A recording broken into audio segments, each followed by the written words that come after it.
I hope you'll go along with this rather unusual setting and the fact that I remain seated when I get introduced, and the fact that I'm going to come to you mostly through this medium here for the rest of the show.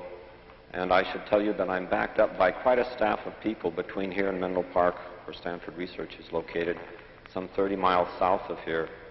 And if every one of us does our job well, it'll all go very interesting, I think. The research program that I'm going to describe to you is quickly characterizable by saying, if in your office you as an intellectual worker were supplied with a computer display backed up by a computer that was alive for you all day and was instantly responsive, instantly responsive to every action you had, how much value could you derive from that? Well, this basically characterizes what we've been pursuing for many years in what we call the Augmented Human Intellect Research Center at Stanford Research Institute. Now, the whole session is going to be devoted to trying to describe and present to you the nature of this program. But unfortunately, or fortunately, the products of this program, the technology of it, lends itself well to an interesting way to portray it for you. So we're going to try our best to show you rather than tell you about this program. A very essential part of what we have developed technologically is what does come through this display to us. And I'm going to start out without telling you very much about the program and just run through a little bit of the action that this provides us. So in my office, I have a console like this, and there are 12 others that are computer supplies, and we try nowadays to do our daily work on here. So this characterizes the way I could sit here and look at a completely blank piece of paper. That's the way I start many projects. So with my system, that's a good start. I'll sit here and say, I'd like to load that in. So, very sorry about that.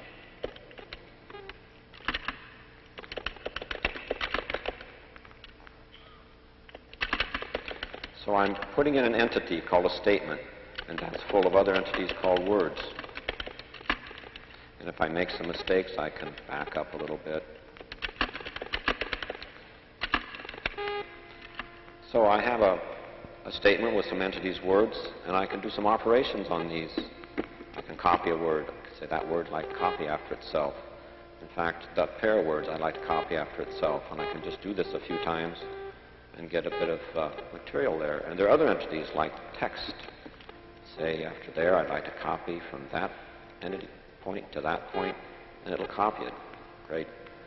So I could get myself some material on my blank piece of paper, and then I'd say, well, this is going to be more important than it looks, so I'd like to set up a file.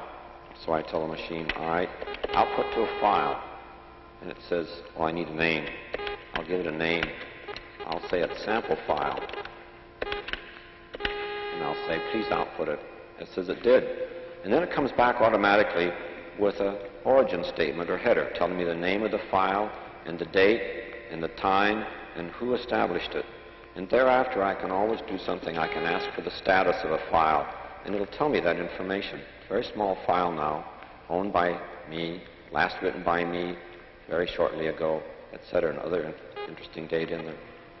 So we've seen how we can start with a blank piece of paper and go to developing a file. This file is one statement with a few words in it. Let's make more statements. I'll say copy that statement, and lo and behold, I have another one. Copy that one, another one. I can even copy groups of statements. I can say after that one, copy the group from there to there. And it does. I can look at that and say, probably goes off the screen. It'd be interesting if I could ask the computer to collapse that, perhaps to show me just the first line of each of those statements. All right, please do that. So it did. This is one aspect of what we'll use over and over again through this presentation, what we call view control, where no matter where in the file we're looking, we can ask it to use any one of a large number of parameters for constructing a view at that point in the file that best suits our need at the time. This one wants us to give an overview of the thing.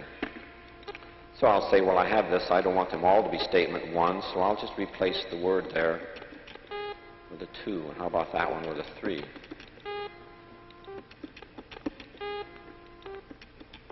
It's just a place to forget how to count. So I can look and say, all right, got statements 1, 2, 3, and 4. If I'd like to make them a little prettier, I can, I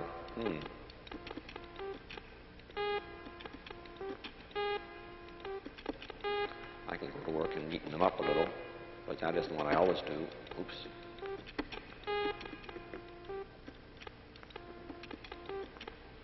You can tell that I have not warmed up yet.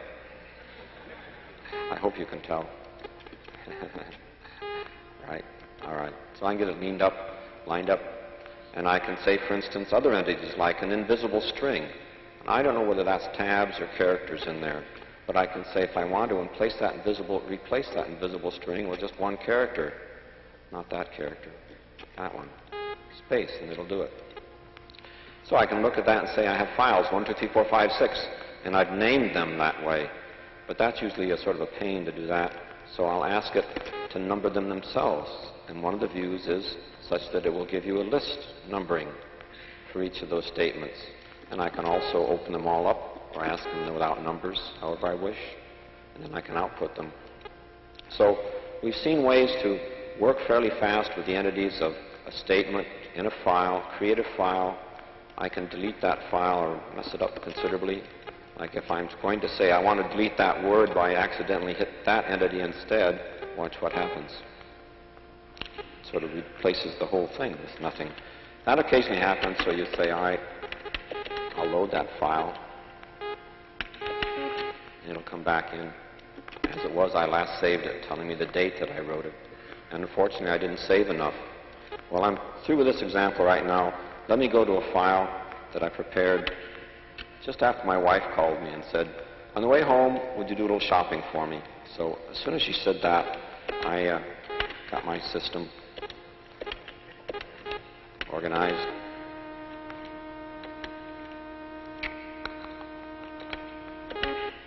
And made a shopping list. So it's got quite a few items on it, and if I want to, I can see that, yes, those are numbered statements. And I can say there are ways I can scan down it, like I can point to 10 and say put it at the top, and I scan up and point to 23, and I got quite a few. And I remember that's about as far as it got when she said, well, call me back when you're ready to go shopping, and I'll tell you the rest of the things. So let me jump back to the head of the list, and I can do things like begin to reorganize it a little bit. Well, I say after bananas, it's more likely that I'll take the carrots there. And so carrots moved right up behind bananas, and aspirin doesn't really belong there. I think aspirin goes after paper towels in the order. Well, pretty soon I would begin to have a lot of trouble keeping that straight. So let me organize it by saying just generally produce. What the hell happened to it?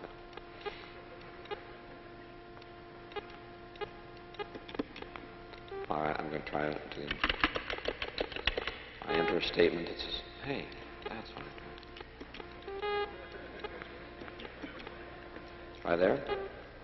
I suspect that something's going wrong, and I would call up the programmer or the hardware man and tell him, I made it. Produce. I really haven't warmed up to this thing yet. So I'll say, well, produce, I'll categorize things. Let me look at it that way, and I'll say, let me move a statement for produce carrots, and I'd like to subcategorize it. So it moved. And there it is.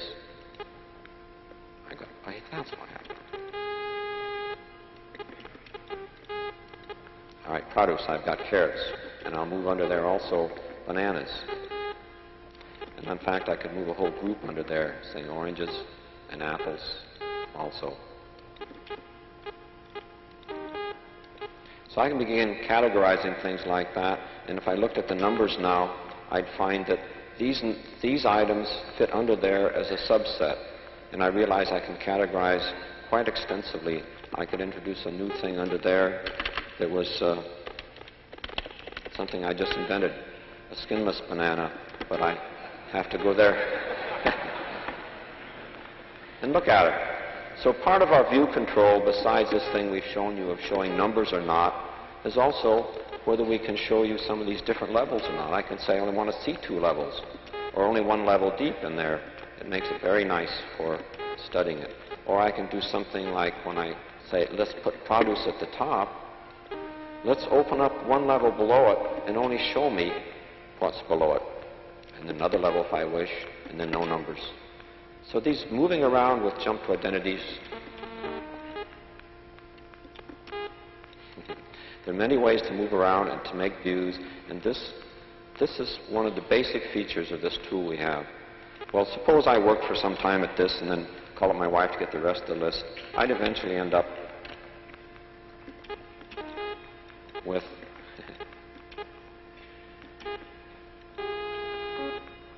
a whole structure where I could say, gee, there were a lot of things. In market, shoe store, I have to stop to. Let me see what I was supposed to get in the market. Oh, produce, cans, cereals. What about cereals? Oh, cereals, bread, noodles, like that. Okay. Back up there, if I want to look at the numbers, that's what I can. If I want to open up everything, see that, or many lines. There are many ways in which I can look at that. And but one interesting thing here that I haven't told you about is that when the numbers are on, I can do something like, say, instead of jump to identity and pointing to that and having it bring to the top, or jumping return back, I can say I jump to a name and say go to 2A4. And it'll do it. Or return. So I can jump to a location number just by giving it, or if I wish, I can add it as text in there and say jump to name and just point to that, and it'll go to 2A. Did I say that? Carrots, right? Right, carrots, 2A4. So I gave it the name of that, can go to it. I can give it the names of, I don't want to go that word, that one. I could say go to 1, which is out of sight from here now, and say jump to that. And I'm at 1, different views. So it's very easy to jump around and make cross-references. It turns out if I wish, I can also make a cross-reference to something where I gave it a label or a name, such as you do when you're programming. I can call this alpha. I can say jump to name, and I can type it. I think I made a mistake when I type it. So what I should really do is say I'd like to reconform my whole picture. So there. It's going to say jump to name. And I jump to something named alpha there.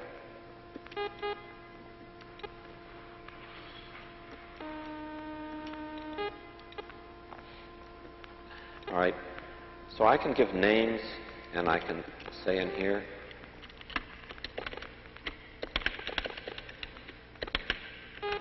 a reference like that, or I can say jump to name and point to that, and lo and behold, I'll go to this thing that I'd named alpha. So I can name it, and if I want to, I can ask to see the name, or I can ask not to see the names, depending on which. Right now we happen not to be seeing the names.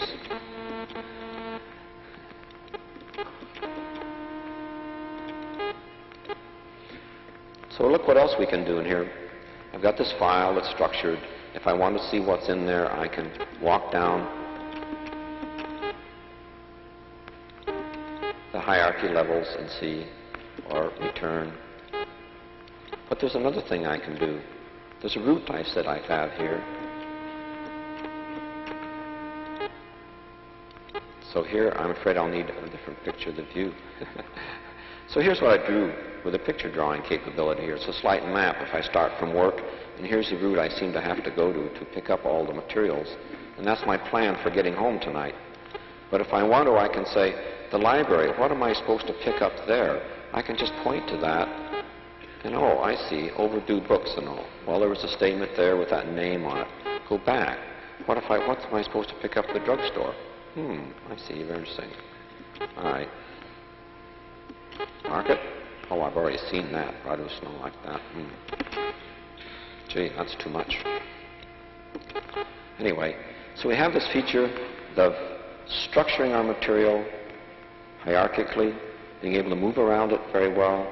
when we get a hierarchy,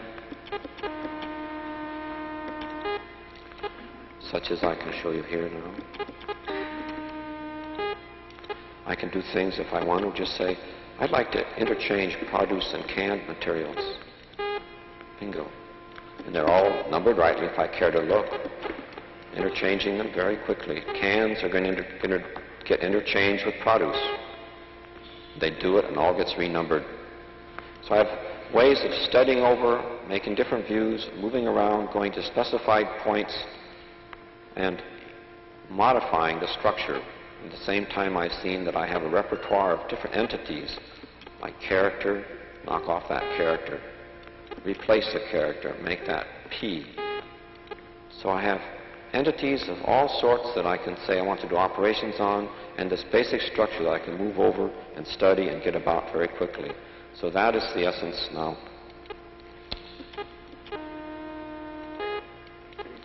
That's the essence of the tool we have. There are a lot of details that I've left out for you.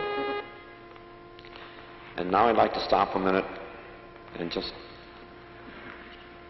make sure you understand we're shifting from illustrative material to the real working stuff, in case you wouldn't recognize it otherwise. We've used this tool to do our daily work, and our system has been built, this time-sharing system, for about 6 months now. It's been working. And in that time, we've gone from getting one console to getting about 6 working now, with 6 more due the rest of the spring. This is our 4th computer in which we've had this kind of a system, so we've learned a lot about the user features we want and how to be fairly skillful. But this next step about learning how, when you're faced with having this in your office all day, as I now do, in a very exciting sense, how do you put that to work for yourself? How do you organize your files? What kind of things do you do? So to get going on this, let's switch away from the tool we have here and talk about some of the general features of the program, some of the ways it's built, and get back a little later to the nature of our usage of it. All right, let me get back to this material. Here's just the outline I'm going to use. You can realize that it's a file.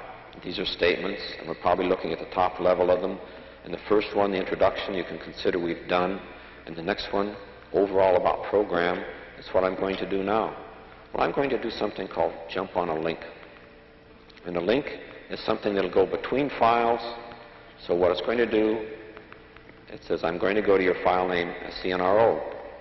And the link also says where in that file and just what view it wants. So when I do like that, I'm in the middle of that other file looking at this particular material that's been carved out by the specifications on that link. And this is telling me to make a preparation to start out on a presentation. But I should also remember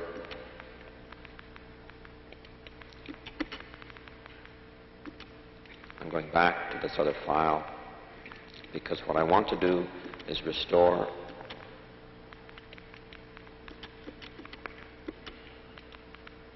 a different kind of look. All right. Oops.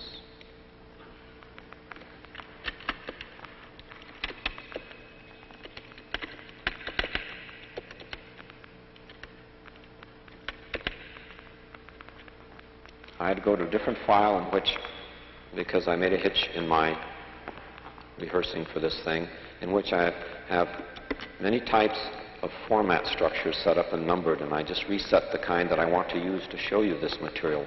We're very flexible with it. For instance, I can say I'd like to restore number 7 is a horrible example.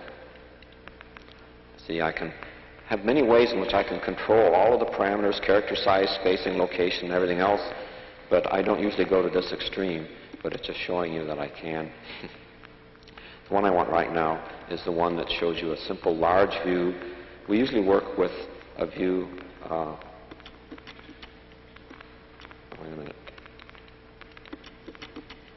We usually work with something like this, where when we're working with our close spaces, we can do quite well, but it's felt that that would be a little hard for people to see, so we're using it like this, where we don't see as much material, but they're larger and clearer. So now let me go back to that file I came here from, and say, all right, now I'm ready. I'd like to jump and learn about the program. When I get in here now, it looks different, as it should.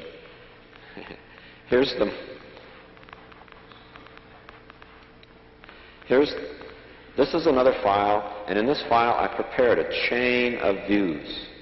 And using some of the tools, I have it all set so I can go from one scene to the other. I could study them in the fashion I've shown you before, but it's sort of fun to set up these chains, and it represents to you a way in which we work too. So to do it, I'm going to freeze a statement that's named A, and I'm going to put on a certain parameter when I do it. And then I'm going to jump to a link. And here's a link. It says you want to go to statement A, but after the colon, all this garbage tells a bunch of abbreviated ways in which you'd like to control the view when you get there. Many parameters, as you'll notice. So I'll just say, all right, go to that one, and I'm looking at statement A. Now it's telling me this presentation is devoted to the HIRC. The natural question is, what's that? Aha.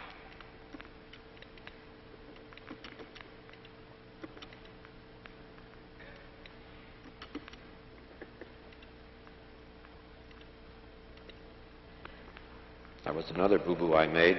I left several statements frozen. This statement I've asked to be frozen. That was the setup operation. It's just going to stay there above that dotted line as the viewing part of my screen from there down jumps around on the links I have set up. Okay, the first jump took me to this statement saying, all right, Augmented Human Intellect Research Center is what HIRC stands for. A hidden link will take me to the next one, telling you where it's located, that in SRI it's an explicit organizational entity at what we call a group level. But also I'd like to point out there are other man-computer work going on at SRI, and ours is but one. So if I jump on a link, incidentally, I should just stop and reveal to you that the link is hidden under there. I was very clever to set the viewing parameters so they wouldn't show the link. But when I say jump to link and mark it there, the computer goes looking from there on for that link and obeys it. And I'm not showing the statement names either, but this is statement named B, obviously. So that program involves about 17 people together with the special laboratory facilities we have. It's sponsored by government agencies exclusively, ARPA, NASA, and RIDC now, and in the past, AFOSR and ESD, and these were the people that first grub-staked us many years ago.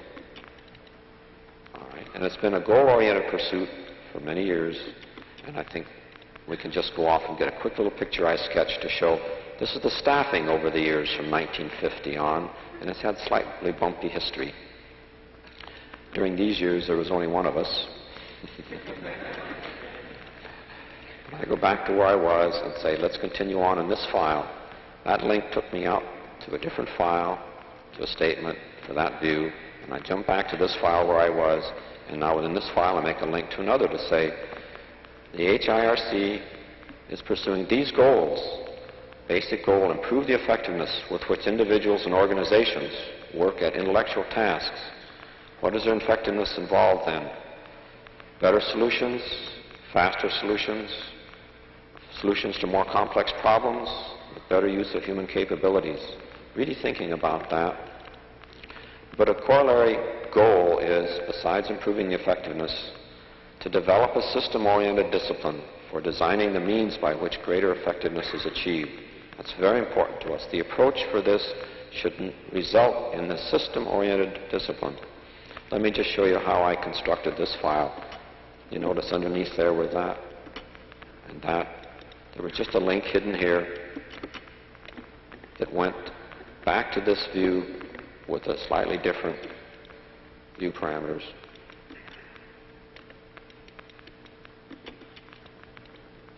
To give you that view.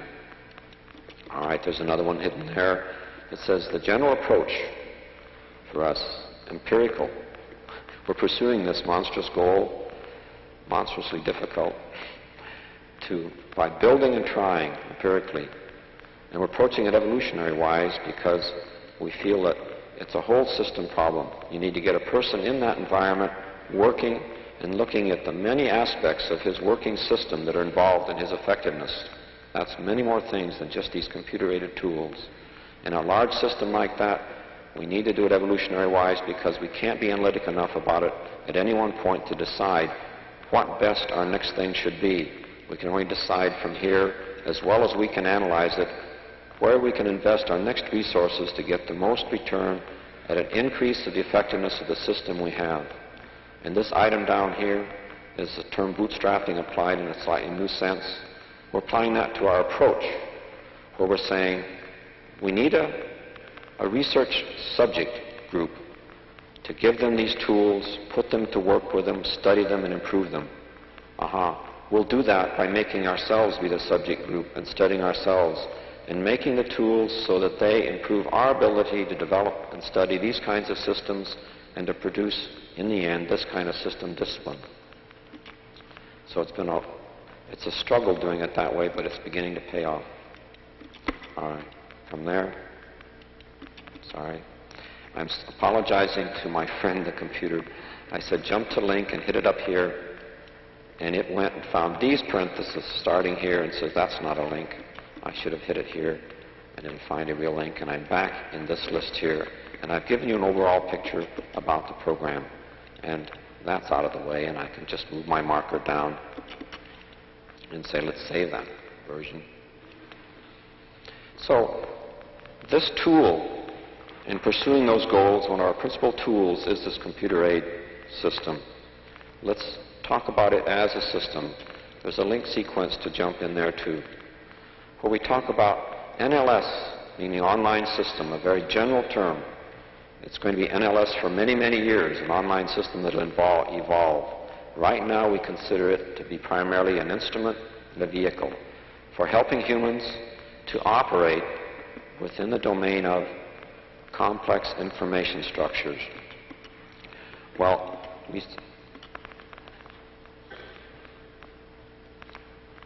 what do we mean by operate? Well, compose, study, modify is the place we started now. We know there are many other analytic things you could do, but we want to get around, study, and modify. And then to further information about what does complex structure mean. We're talking about complex structure and emphasizing structure because we say, although the content represents your concepts, there's a structural relationship between that content entities that should represent the relationship between the concepts of human thought.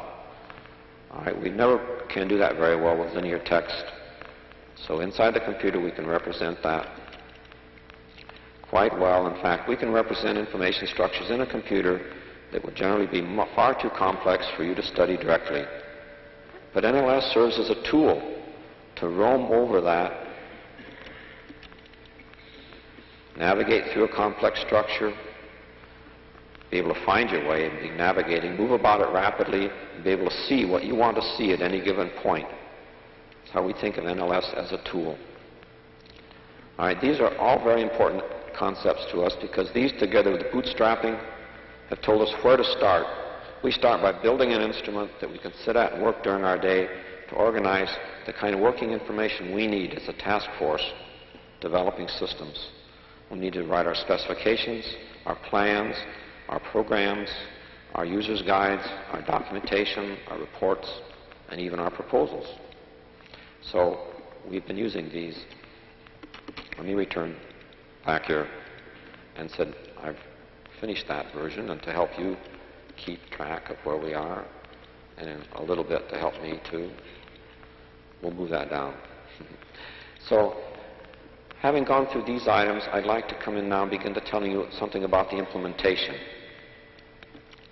So I'm going to open up under here and talk to you about the control techniques, control devices, control dialogue, and control meta-language that we're using. Okay, to talk about control devices, we'll use this overhead camera shot where you can see the devices that I'm using. I use 3, and they're not all standard. We have a pointing device called our mouse, a standard keyboard, and a special key set we have here. And we're going to go for a picture down in our laboratory in Menlo Park and pipe it up that'll show you from another point of view more about how that mouse works. Come in, Menlo Park. Okay, there's Don Andrews' hand in Menlo Park. And in a second we'll see the screen that he's working and the way the tracking spot moves in conjunction with movements of that mouse. I don't know why we call it a mouse. Sometimes I apologize. It started that way, and we never did change it. All right. As it moves up or down or sideways, so does the tracking spot. And the principles for its operation are quite easy to see. If you'll turn it over, Don. Can you hear me, Don? Would you turn it over and we'll see? Right. Its principle is that there are two wheels that roll on the surface. But since they're at right angles and kind of sharp edges, one will roll and the other slide in one direction. Each of these wheels controls through a potentiometer with a voltage output sampled by an 880 converter the numbers taken in by the computer at sample times as to what the horizontal and vertical components are to be of where it should put the tracking spot. And as the mouse moves over a surface, then each of those wheels either slides sideways without rolling or rolls an amount that very closely duplicates the particular component of horizontal or vertical in the net motion it makes. All right, if you take a mouse and move it through some closed trajectory back to exactly the same point, usually the tracking spot won't come back to exactly the same place it was on the screen. And for that sense, it wouldn't work well if you're trying to trace maps or other figures and diagrams. But the way we use it continuously and exclusively is to watch the screen and to follow it around, and we use this merely as a device to move that tracking spot, and you're eyeing the tracking spot. You really don't care whether it follows exactly this or not. In fact, we've had it at times where our tracking device, you had to move in an arc like that to make the tracking spot go on a horizontal line.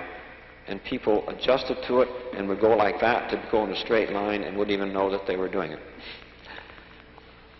Other features of the mouse are that it stays put. I can lift it and replace it without having the spot change, so I can adjust where I want it for my comfort. And these control buttons on the top are used quite a bit, and I'll show you a little bit later how some of those are used. Now, the keyboard in the middle is essentially a standard typewriter keyboard, except for a few special keys out on the side. The computer knows it instantly when you hit one and makes an appropriate response. This device over here is unique to us, and we always have to justify and explain it. We'll do it in reverse order. We'll explain it first. It provides for you the one-hand equivalent of what you can do with a keyboard. There are 5 keys, and normally each finger sits on a key, and depressing any one key at a time produces a character. And any 2 keys at a time also. And in fact, any combination of depressing, of which there are 31 combinations. So Don soon learns and can type the message.